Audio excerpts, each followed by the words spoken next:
स्वागत आप सभी का ब्रेकिंग न्यूज चैनल में एक बार फिर से। तो आइए जानते हैं देश दुनिया की तमाम बड़ी खबरों को।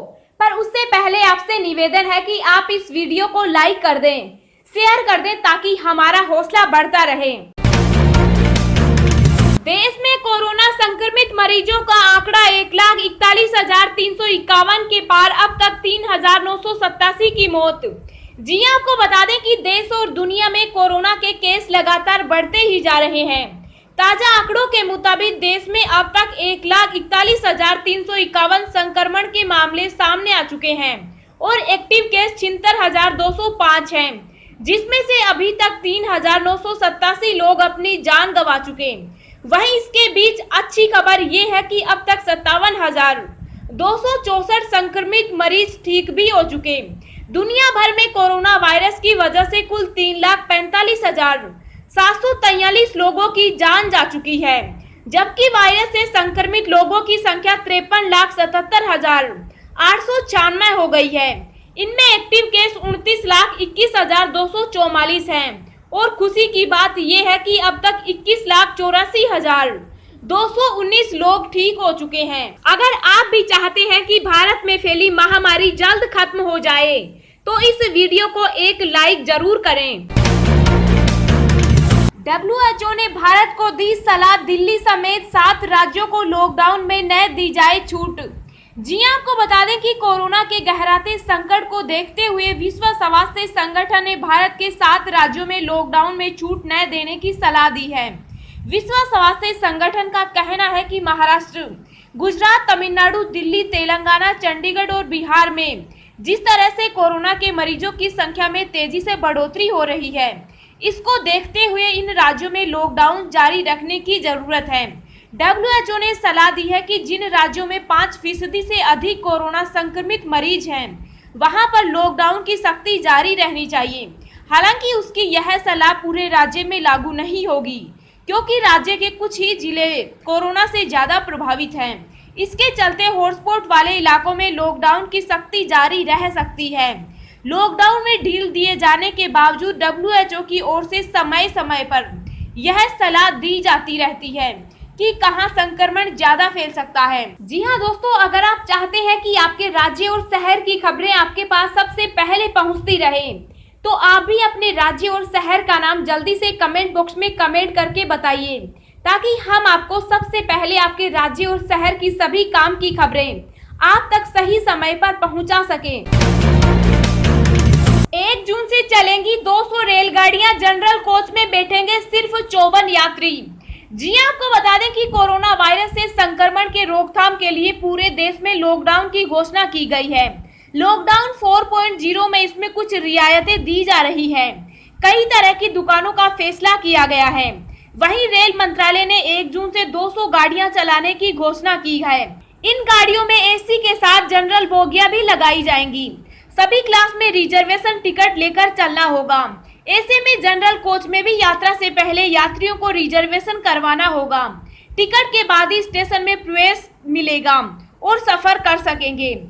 जनरल कोचों में भीड़भाड़ को रोकने के लिए रेलवे ने नया प्लान बनाया है। इसके तहत 1 जून से संचालित होने वाली ट्रेनों में भीड़भाड़ न हो, इसका भी पूरा ध्यान रखा जाए। रेलवे बोर्ड ने संशोधित आदेश जारी किया है। इसमें बताया गया है कि 1 जून से चलने वाली ट्रेनों में AC फर्स्ट से लेकर जनरल बोगियां भी होगी। जनरल बोगी में 54 यात्रियों को सवार होने की अनुमति मिलेगी। यात्रियों की सीट नंबर आवंटित किए जाएंगे। सीट खाली होने पर कम दूरी के यात्रियों को बर्थ आवंटित किए जाएंगे। प्रत्येक ट्रेन में 900 से 1200 के बीच यात्री सवार होंगे। ट्रेन चलने के 90 मिनट पहले कंफर्म टिकट वाले यात्रियों को प्लेटफॉर्म पर आने दिया जाएगा।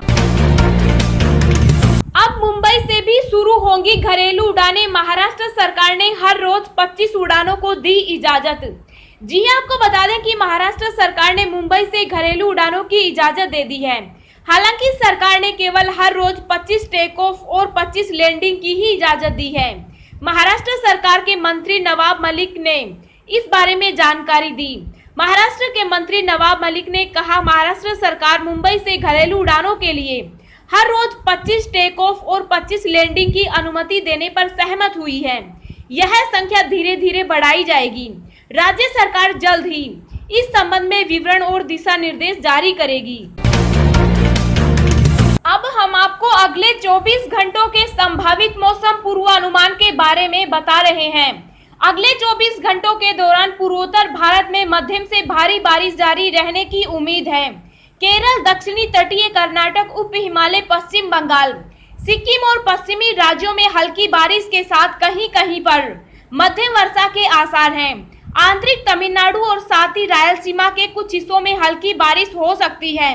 बिहार के पूर्वी हिस्सों में एक दो जगहों पर हल्की बारिश होने का अनुमान है। उत्तर पश्चिम भारत और मध्य भारत के लगभग सभी भागों में मौसम शुष्क और बेहद गर्म बना रहेगा। राजस्थान, दिल्ली, एनसीआर, गुजरात के कुछ हिस्सों, मध्य प्रदेश, छत्तीसगढ़, तेलंगाना और आंध्र प्रदेश के कई हिस्सों में लू का प्रकोप जारी रहने की आशंका है। विदेश से लौटे लोगों के लिए 14 दिन का क्वारंटाइन अनिवार्य, 7 दिन का खर्च नहीं उठाएगी सरकार। जी हां, आपको बता दें कि लॉकडाउन के बीच देश में घरेलू उड़ानें शुरू हो चली है। जल्द ही आने वाले दिनों में इंटरनेशनल सेवाएं भी शुरू हो जाएंगी। ऐसे में इंटरनेशनल फ्लाइट से आने वाले यात्रियों के लिए केंद्रीय स्वास्थ्य व परिवार कल्याण मंत्रालय की तरफ से नई गाइडलाइन जारी की गई है। इन गाइडलाइन में विदेशों से आने वालों के प्रत्येक व्यक्ति को 14 दिन तक क्वारंटाइन में रहना अनिवार्य होगा। इसमें 7 दिनों के लिए उनके द्वारा बनाए गए क्वारंटाइन सेंटर में रहना होगा, जिसका खर्चा वो खुद उठाएंगे और फिर अगले 7 दिनों तक उन्हें अपने घर में होम क्वारंटाइन में रहना होगा। इसके साथ ही हर व्यक्ति को फ्लाइट बोर्ड करने से पहले एक शपथ पत्र भर कर देना होगा, जिसमें उन्हें लिखना होगा कि 14 दिन का क्वारंटाइन और 7 दिन सरकारी क्वारंटाइन में अपने खर्च पर और बाकी 7 दिन घर में क्वारंटाइन में रहना होगा और इस बीच उन्हें लगातार हेल्थ मॉनिटरिंग करते रहना होगा। विदेश से आने वालों के लिए स्वास्थ्य और गृह मंत्रालय ने रखी ये शर्तें, तभी लौट सकते हैं स्वदेश। जी हां, आपको बता दें कि कोरोना के कहर से बचने के लिए लोग परेशान हैं। कोई स्वदेश लौटना चाहता है तो कोई अपने जिले जाना चाहता है। इसके लिए 1 जून से रेलवे सेवा शुरू होने वाली है। वहीं 25 मई से घरेलू उड़ानें शुरू हो जाएंगी। इसके बाद अब उम्मीद लगाई जा रही है कि अंतर्राष्ट्रीय विमान भी शुरू हो सकती है। हरदीप सिंह पुरी ने कहा कि सरकार को उम्मीद है कि अगस्त-सितंबर के पहले अंतर्राष्ट्रीय उड़ानें फिर शुरू हो जाएंगी। वहीं दूसरी तरफ स्वास्थ्य मंत्रालय ने विदेश से आने वालों के लिए गाइडलाइन जारी की है। जारी गाइडलाइन के मुताबिक विदेश से लौटने वालों को 14 दिनों के लिए क्वारंटाइन में रहना पड़ेगा। वहीं गृह मंत्रालय के गाइडलाइन के मुताबिक भी इंटरनेशनल फ्लाइट से आने वाले यात्रियों के लिए 14 दिन क्वारंटाइन में रहना जरूरी होगा। सरकार ने रखी ये शर्त, फ्लाइट पर चढ़ने से पहले यात्रियों को लिखकर देना होगा कि उन्हें 14 दिनों तक क्वारंटाइन में रहना पड़ेगा। पहले 7 दिनों की क्वारंटाइन सरकार की तरफ से करवाई जाएगी, जिसका खर्चा खुद यात्रियों को उठाना पड़ेगा। इसके बाद अगले 7 दिन क्वारंटाइन के तहत घर में रहना होगा। कुछ शर्तों के साथ 14 दिनों के होम क्वारंटाइन की इजाजत दी जा सकती है। ऐसे लोगों की इसकी इजाजत दी जाएगी जो गंभीर रूप से बीमार हैं। ऐसे लोगों को आरोग्य सेतु ऐप हर हाल में डाउनलोड करना होगा। देश लौटते ही यात्रियों की थर्मल स्क्रीनिंग की जाएगी। लक्षण दिखने पर तुरंत उन्हें हॉस्पिटल में भर्ती किया जाएगा। प्रवासी मजदूरों को घर पहुंचाने के लिए अगले 10 दिनों तक 2600 श्रमिक ट्रेनें चलाएगी रेलवे। जी हां, आपको बता दें कि कोरोना लॉकडाउन के चलते फंसे हुए प्रवासी मजदूरों को निकालने के लिए रेलवे ने अगले 10 दिनों तक 2600 से ज्यादा श्रमिक ट्रेनें चलाने की योजना बनाई है। रेलवे बोर्ड के चेयरमैन विनोद कुमार यादव ने बताया कि अगले 10 दिनों में 2600 से अधिक ट्रेनों के शेड्यूल तय किए गए हैं। इन स्पेशल श्रमिक ट्रेनों से 36 लाख प्रवासी यात्रा करेंगे।